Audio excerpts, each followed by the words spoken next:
It's all the years I've been investigating chemtrails, which has been several years now. Not one of these groups, with thousands of members, some of them, not one person could present an air sample. Now, if these chemtrails are all over the place and so easy to find, you look up and there they are, then why isn't anybody taking an air sample? And then people go, there's a million of them they show you always. And here's the P.T. Barnum thing about it that I love. That's why I find this stuff fascinating, is what they then will show me, always. It's a water sample. It's a soil sample, a dust sample from the nearby cars. I just saw one today was a snow sample. Well, that's great.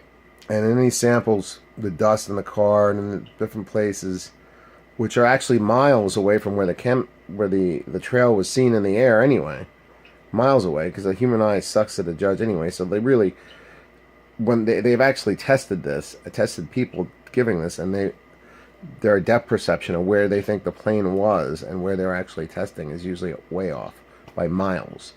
Humans don't make good witnesses. We know that. I forgot what I was talking about. Oh, yeah, so if you want a sample and you want to know it's something in the air, like a chemtrail, then why not take an air sample? Answer is because this is a hoax. It's fake. People take a soil sample, water sample, dust sample, snow sample.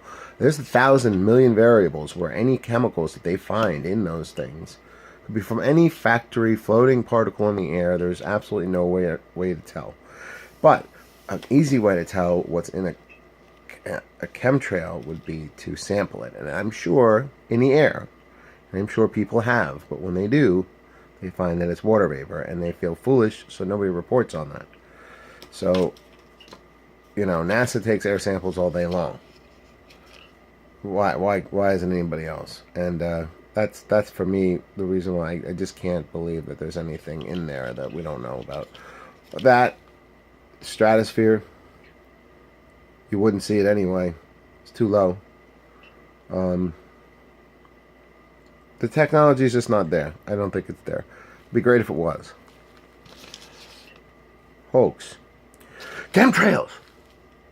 Contrails. Chemtrails. Contrails. Hoax. Hoax.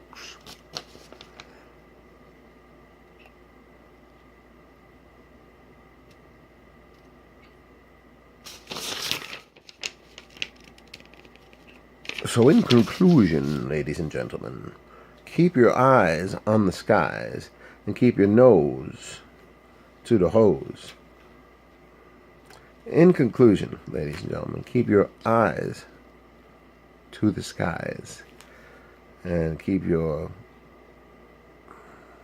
whatever. So that concludes my little story on chemtrails. If anybody does have an air sample that tests positive for some kind of a strange substance, it just really shouldn't be there. Let me know about it. And check it out, because I would love to see it, man. I love conspiracy theories, but I think when you really look at them closely and learn the science behind the conspiracy, and before you learn the conspiracy, you end up disbelieving them. Hey man, there could be a Bigfoot out there, but so far I haven't seen good evidence. Okay, peace and love.